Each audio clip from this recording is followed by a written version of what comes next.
The star cruiser Orion shuddered, its engines screaming a symphony of failing systems. Alex, strapped into the pilot's seat, braced for impact. Warnings painted his cockpit bloody red, the proximity alert a banshee wail. It had been a milk run, a routine scouting mission to chart a lifeless, resource-rich asteroid belt.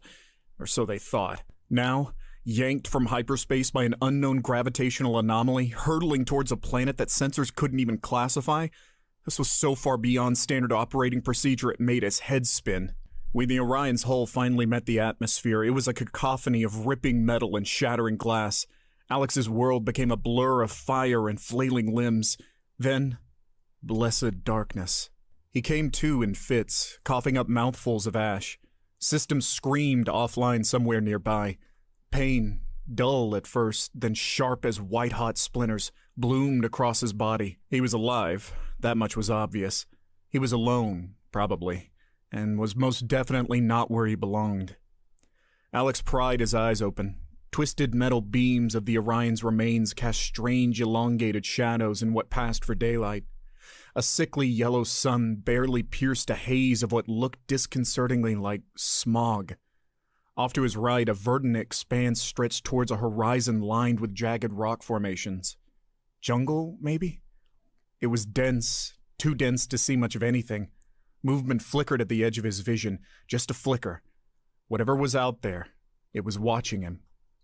He forced himself upright, wincing at the flare of protesting muscles. His survival pack had miraculously cushioned some of the impact.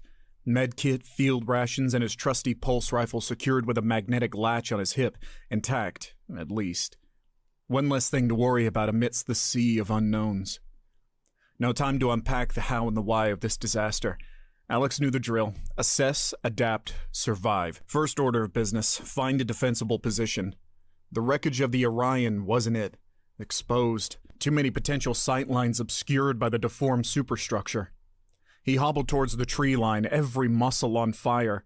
His eyes darted about, seeking threats within the alien foliage. With no intel on local flora and fauna, the rule was simple. Assume everything is out to kill you. He couldn't shake the feeling he wasn't alone. A noise, low and guttural, made him freeze. Something big moved amidst the ferns, the vibrant green fronds trembling in its wake. Alex slowly lowered himself to a crouch, pulse rifle sliding off his hip and into his waiting hands.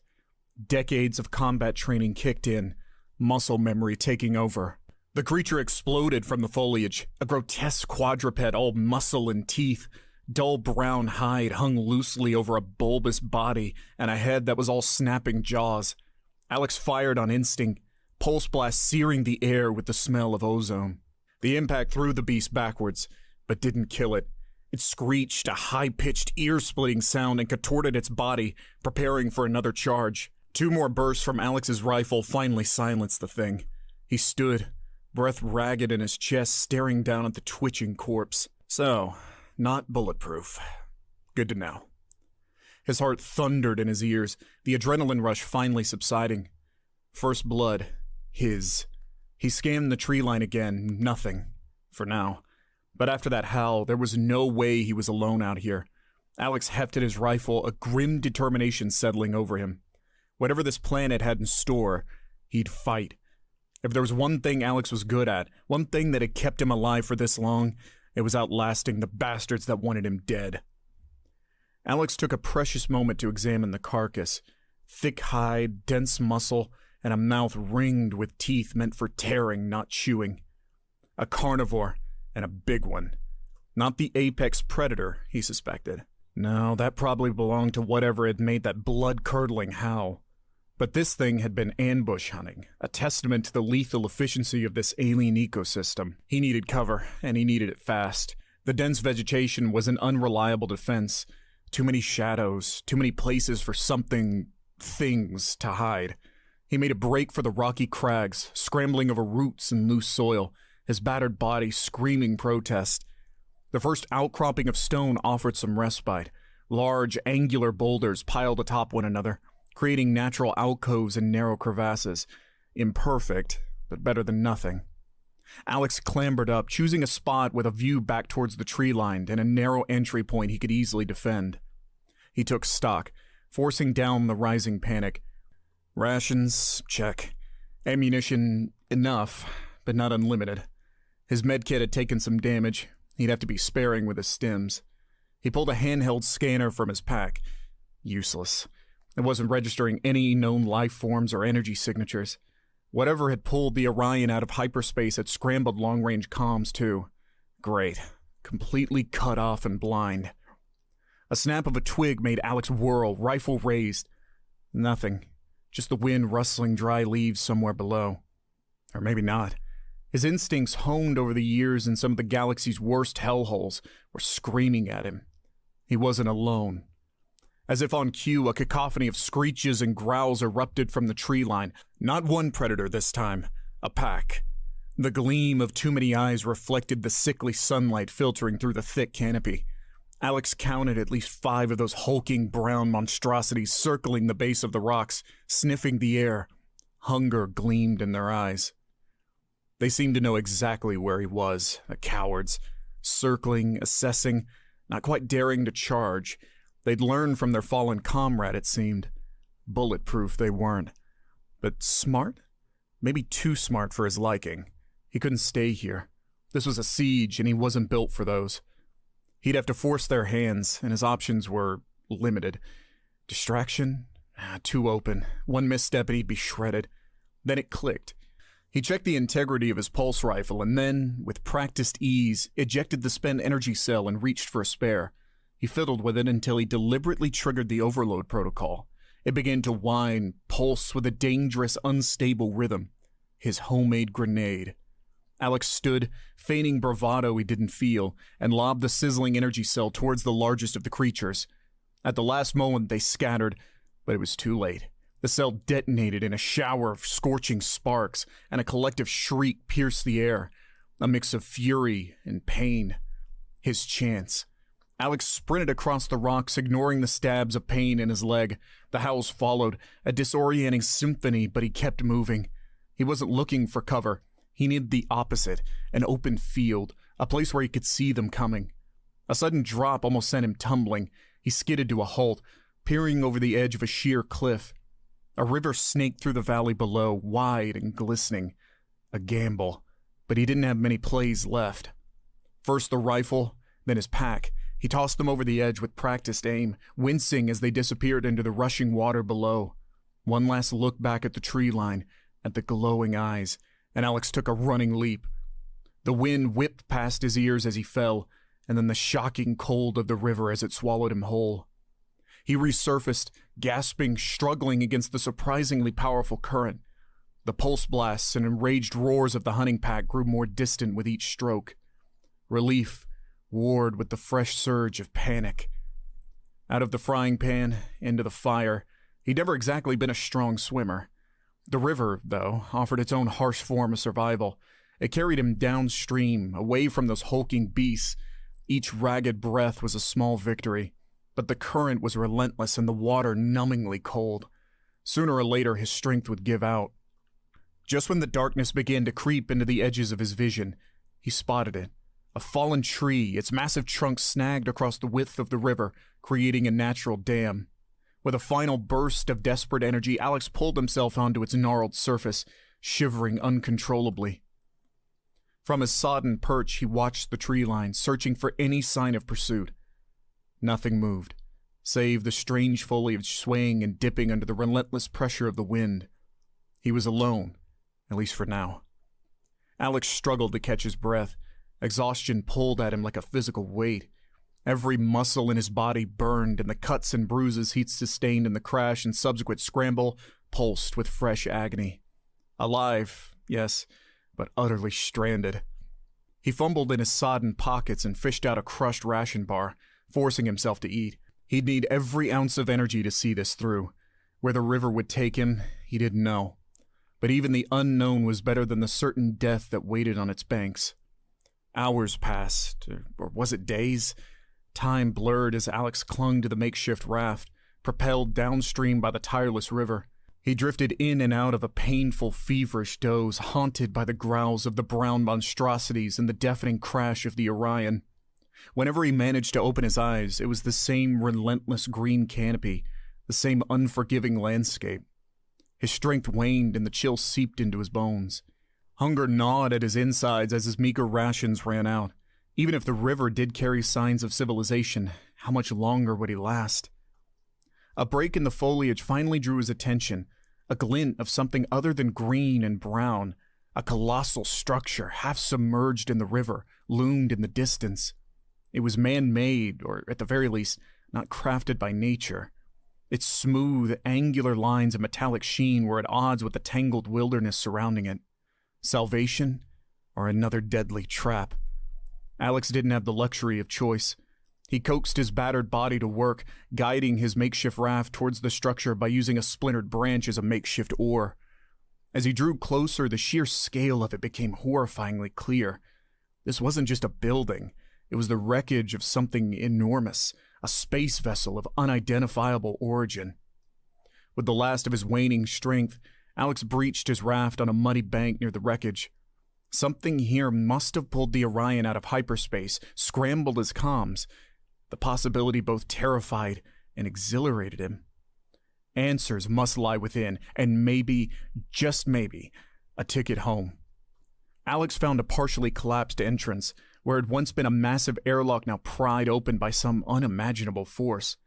Dark recesses beckoned within, promising answers, but also the potential for a whole new horror show. It was a gamble, but after surviving this long on pure grit, he wasn't about to shy away.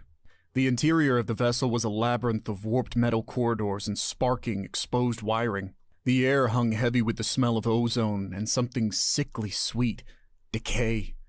Alex navigated cautiously, pulse rifle ready in his damp hands. His boots slipped on the surfaces slick with condensation. The only sounds the echo of his own ragged breath and the faint hum of failing systems somewhere deeper within the vessel's guts. And then, voices, or something crudely approximating them. Hisses, clicks, and guttural snarls that sent a fresh wave of panic through him. He ducked into a side corridor, pressing his back against the cool metal. They were moving closer. From the echo of their footsteps, at least 3, maybe more, their forms finally emerged from the gloom, tall, skeletal creatures with translucent skin and gleaming, oversized craniums. Their limbs ended in wickedly curved claws. They carried no discernible weapons. Their bodies themselves seemed designed to kill. Alex held his breath as they passed, their predatory gazes sweeping over his hiding spot, yet somehow missing it. Once the echoes faded, he staggered after them, his mind whirling. Those creatures, whatever they were, they'd brought him here. They'd brought down the Orion. But why? He found his answer soon enough. The corridor opened into a vast chamber. There, strapped to crude operating tables, were the other members of his crew, alive, at least for now, but clearly ravaged, mutilated. And above them, the skeletal creatures moved with mechanical precision, using tools that had no place in any medical textbook Alex had ever seen. A scream tore from Alex's throat before he could stop it. All pretense of stealth disappeared in the face of overwhelming shock and fury. He charged into the chamber, pulse rifle blazing. The skeletal things shrieked in surprise, their movements thrown into disarray.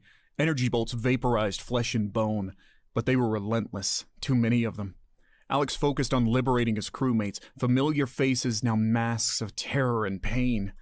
One by one, he blasted their restraints, yelling at them to move, to get up, to fight.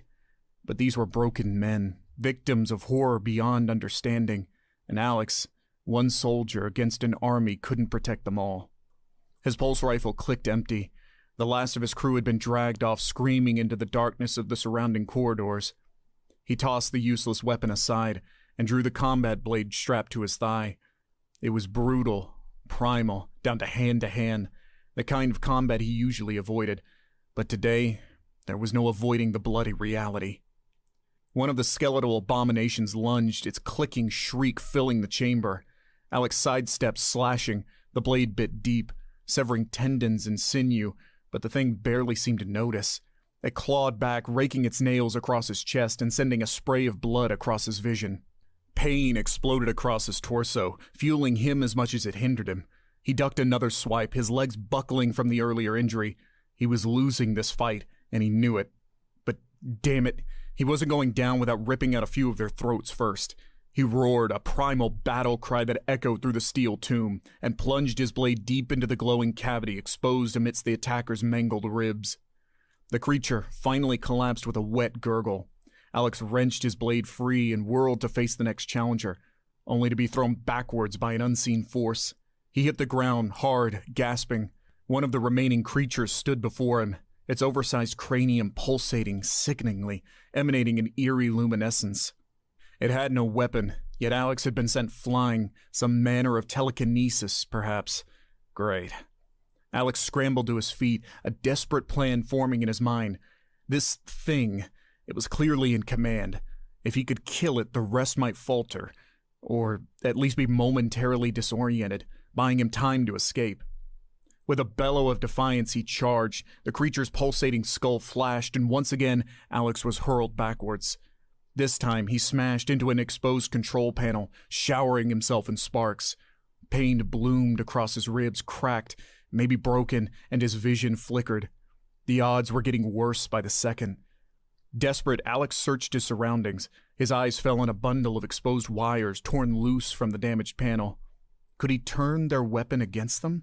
It was a long shot, but he was fresh out of better options. With a speed born of desperation, Alex launched himself forward again. The creature pulsed in preparation for another telekinetic blast.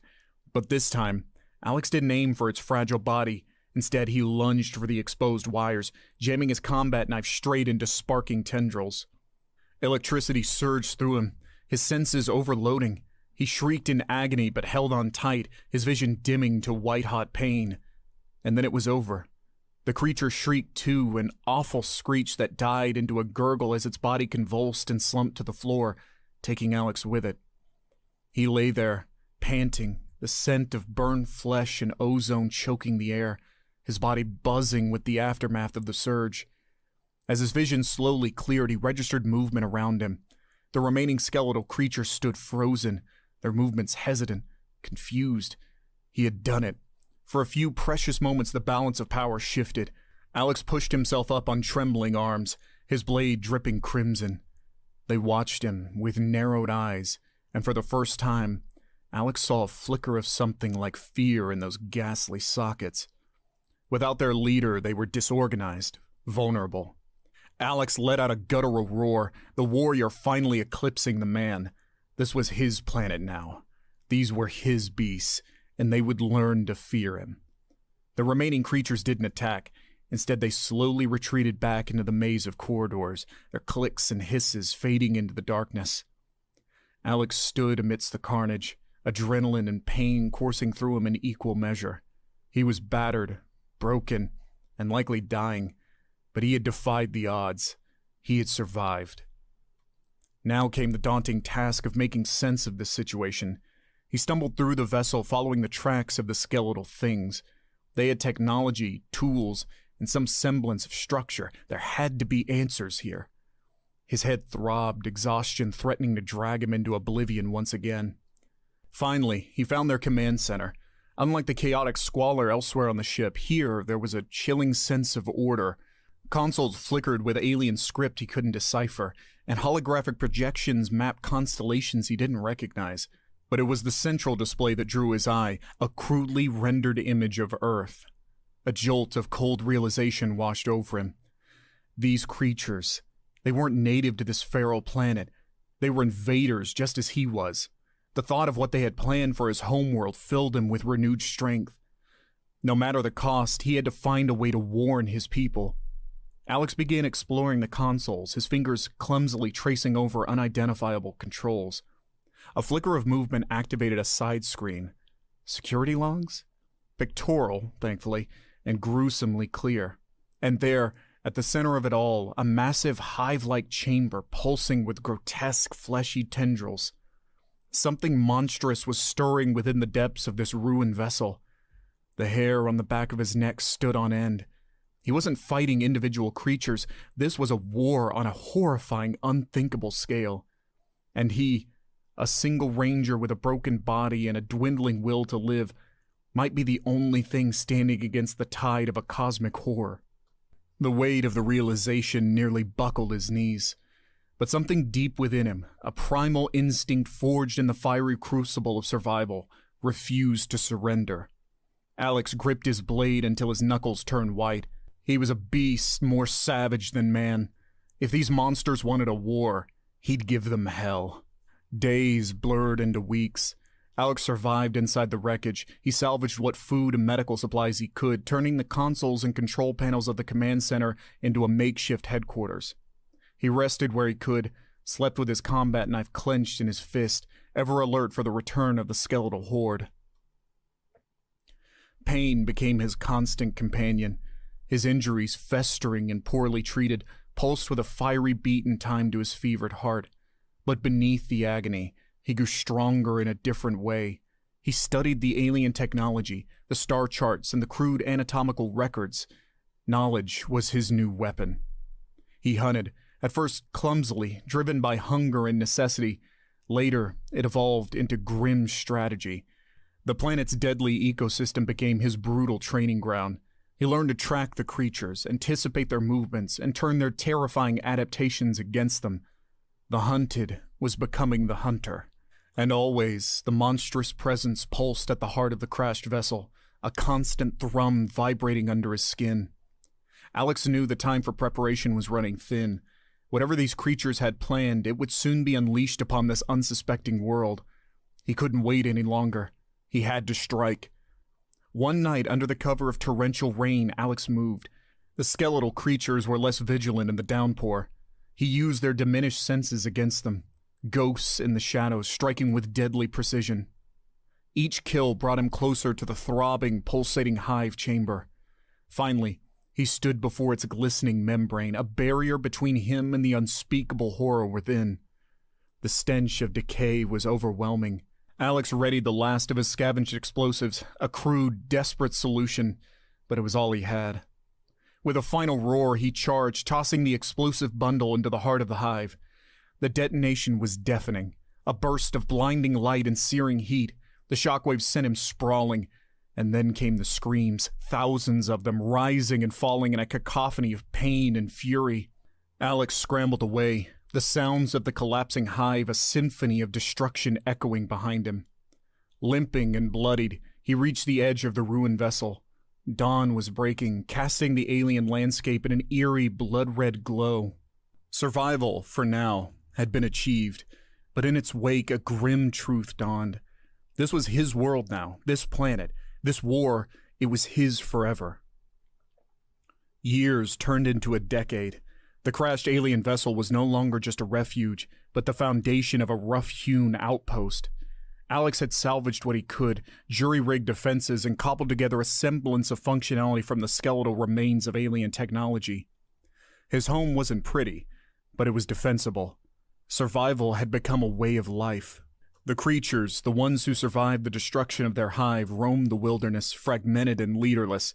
Alex never stopped hunting them.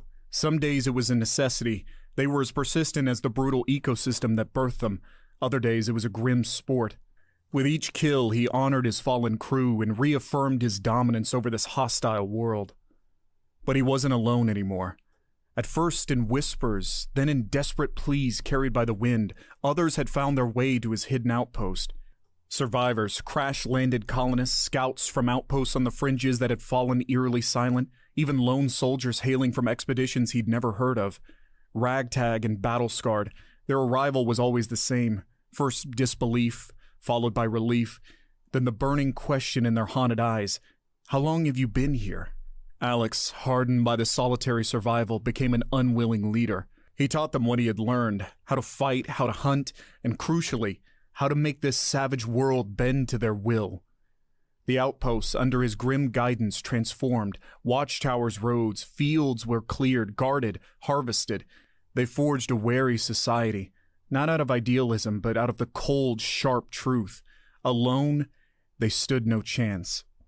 The transmissions he cobbled together were rudimentary, desperate cries in the cosmic darkness. Most went unanswered, but once, just once, a faint response crackled through the static. It wasn't a rescue, just acknowledgement, and a chilling warning. Earth knew. The war was far bigger than this blood-soaked planet. Alex stood atop his crude watchtower, scanning the horizon, his pulse rifle a familiar weight in his hands. The world had tried to consume him, break him. It had failed. The transformation was complete. No longer a lone ranger, he was the pack leader, his people an extension of his will to survive. They called him the Hellwalker, whispered his name like a prayer. It fit. The sun dipped below the jagged mountains, painting the sky in streaks of crimson. The distant roar of a predator echoed in the growing twilight. Tomorrow it would be hunted. Tomorrow there would be another fight, another day carved from the jaws of a monstrous world. Alex was ready. He was finally home. Hello, my old members, subscribers, followers. I said that my channel is low or channel, and I have submitted some videos in English to change the motto of my channel. Please subscribe my channel, view my videos, and share in all of your friends on Facebook, Twitter, WhatsApp, every social media platform to send my video and view more videos viewer in my video. Please help me to provide some time to spend with me. Thank you to all members who can subscribe my channel and support me some time. Please view more video and entertainment video. Please help me sometime to support my channel because I am a low middle class family. Please help me.